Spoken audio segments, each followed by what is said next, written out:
كلا بل تحبون العاجلة وتذرون الآخرة وجوه يومئذ ناظرة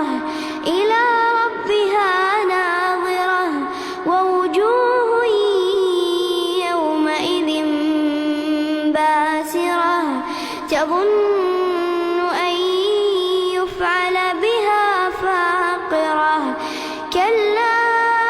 إذا بلغت التراقي وقيل من راق وظن أنه الفراق والتفت الساق بالساق